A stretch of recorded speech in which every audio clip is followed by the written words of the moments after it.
This is Clinicians Roundtable, and I'm your host, Dr. Andrew Wilner. While many physicians dream of taking a year off or more to raise a family, explore a non-clinical career, or travel around the world, few realize the scope of obstacles they may encounter when they attempt to resume clinical practice. These include difficulties getting hospital privileges and state licenses, as well as keeping up with the fast pace of medicine. I have a keen interest in this topic as my 10-year stint as a full-time medical journalist nearly prevented me from returning to clinical practice. Luckily, there are programs out there to help. Our guest today is Dr. Leonard Glass, a retired surgeon and founder of the Physicians Retraining and Reentry program. Dr. Glass, welcome to ReachMD. Thank you. Thank you for having me. Dr. Glass, tell us about the Physician Retraining program. What is it? Who's it for, and how did it come about? About 5 years ago, after driving some of my 8 grandkids back home after a visit, I got to thinking about their future and access to health care.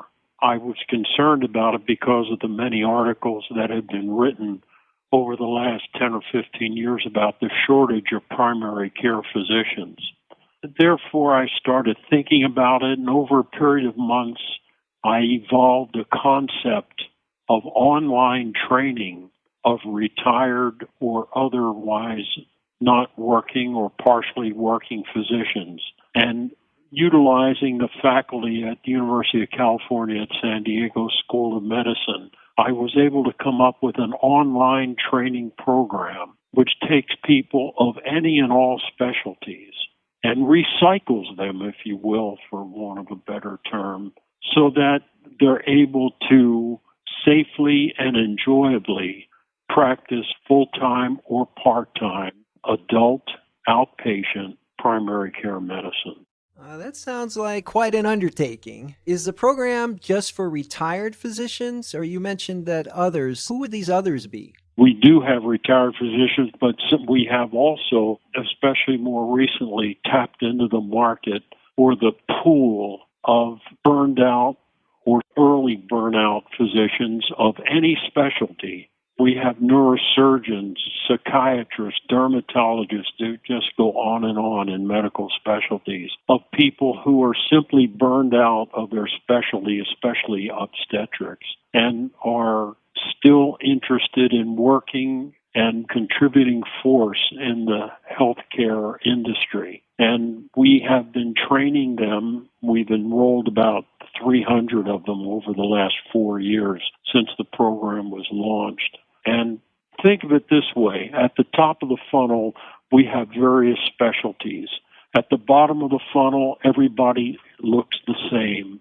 Everybody is practicing adult outpatient primary care medicine, even though they may have finished a residency years before in OBGYN or neurology or psychiatry and so on. That's the program in a nutshell. We have also some women who have dropped out of the program early to start a family, and they now like to come back to work. They really can't return to obstetrics because most institutions limit hospital staff privileges to people who have practiced their specialty in surgery in the previous 2 years. So if someone has been out for 4 or 5 years getting a family started, they really have no way to get back into the practice of obstetrics and gynecology. So they go back doing adult outpatient primary care medicine instead. We have other people, and I'll mention gynecologists as a good example, who want to expand their practice.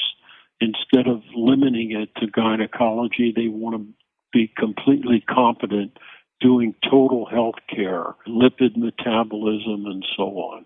So we have those people who are simply looking to expand their practice. That gives you an idea, I hope, of some of the people that we have. Yes, if I can share my own personal experience, I had difficulty getting back because of that 2-year rule that you mentioned.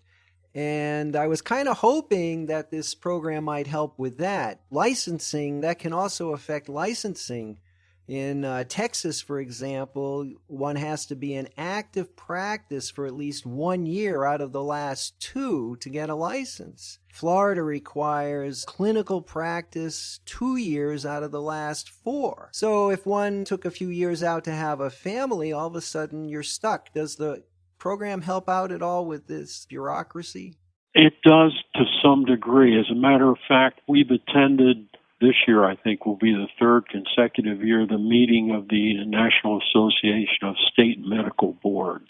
And we have lobbied them on our own because I'm interested in this program of getting people back into the workplace to take care of this shortage. There was a study done, I think, about 2 years ago now, which identified a shortage of about 8,500 physicians in adult outpatient primary care medicine as being the shortage, which was increasing every year. So we're so interested in doing something about that shortage that we do things like do some lobbying work on our own if we can, and familiarize the state medical boards as much as we can with the existence of our program and with the validity of it.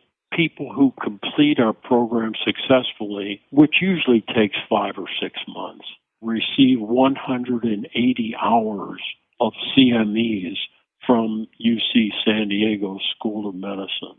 All of our faculty is UC faculty. They work for us part-time.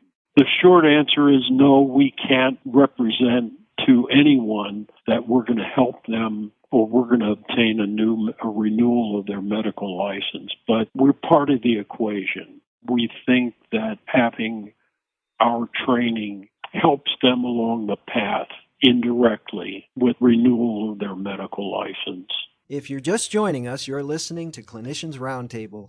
I'm Dr. Andrew Wilner, and I'm speaking with Dr. Leonard Glass about the Physician Retraining and Reentry program available for retired and other physicians wishing to work in a primary care setting. Dr. Glass, can you tell me the story of one of your recent graduates? Why did they choose the program, and what are they doing now? Well, I'll give you an example. I'm not going to mention his name because I don't have permission to do that, although I suspect he would provide it.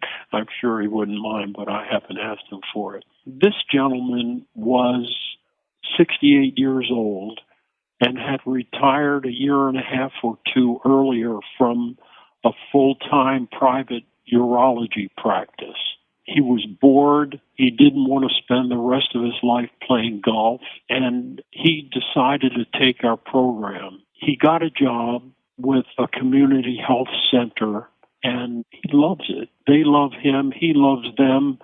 What a lot of clinic CEOs find out is that when they hire one of our physicians like him, who's board certified or was board certified in another specialty, they get really sort of a 2 for the price of 1.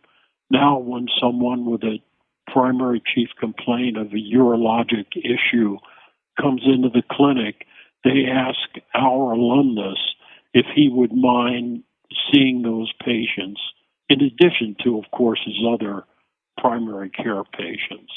And they avoid outsourcing that initial consultation. Yeah, I can just see his eyes light up when a patient comes in with a urinary tract infection. That's great. We have a physician who was an expert at microvascular facial reconstruction after cancer treatment or severe trauma. And this physician lost vision in one eye, and therefore, without binocular vision, was no longer able to do surgery. He is now practicing adult outpatient primary care medicine because he's no longer able to practice surgery. There's stories that go on and on. We have all sorts of specialties involved, and we have many surgeons who had a mini stroke or in some way an injury and can no longer practice surgery in addition to the binocular vision issue. And they want to keep contributing to medicine, and they want to practice medicine. And there's very little else they can do, as you've found out if you've been out of it a long time. The state medical boards will seem to be, each of the state medical boards in the country is independent and have their own set of rules, regulations, and customs. But in general, they're not as stringent, in my opinion, as they are with surgeons. Getting surgical staff privileges at a hospital or surgery center is extremely difficult after someone has been not practicing for any length of time that's significant. So they come our way. Well, I think it's just fantastic that you not only recognize the problem of the physician shortage, but were able to do something about it. Now, suppose I wanted to try to get into this program. You know, I'm retired, I changed my mind. What are the nuts and bolts? What do I have to do? Well, you would contact our office, and they would ask you to verify that you are a licensed physician. In general, we really don't accept people who are not licensed. We do evaluate each case individually. We've even started a scholarship program. The cost of our program, including everything, contact with the faculty if there are any questions or teaching issues and so on, is $9,750. If this is a financial hardship for some people, we have a scholarship program, which is not as good as we'd like it, but it's better than nothing. We get some of our investors to advance funds up to several $1,000s to help defer the cost of this so that people who are good prospects for employment can take advantage of our program.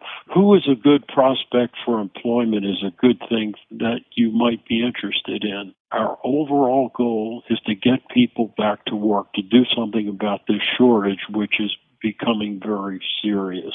We've found that the people who have been out of practice for the least amount of time are the most likely to be easily placed in a job once they finish our program.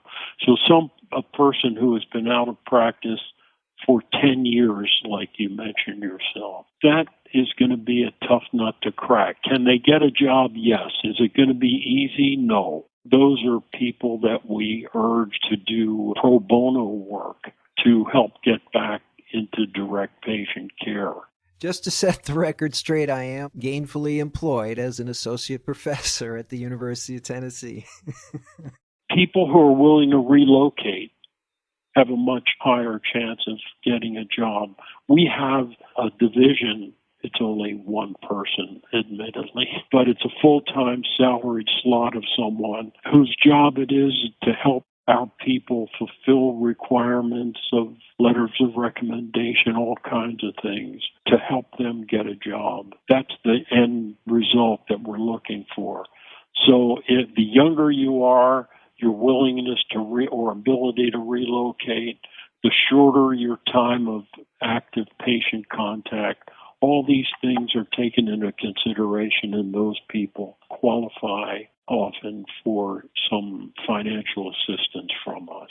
Do you have enough graduates to give an estimate of the percentage that do find employment? Yes, we have enrolled over 300 physicians in the program over the last 4 years. 103 of them have completed the program. About 80% are working. That sounds pretty good to me. We're very pleased with it, but not satisfied. We want to get the word out to more people to let them know that there is something available online.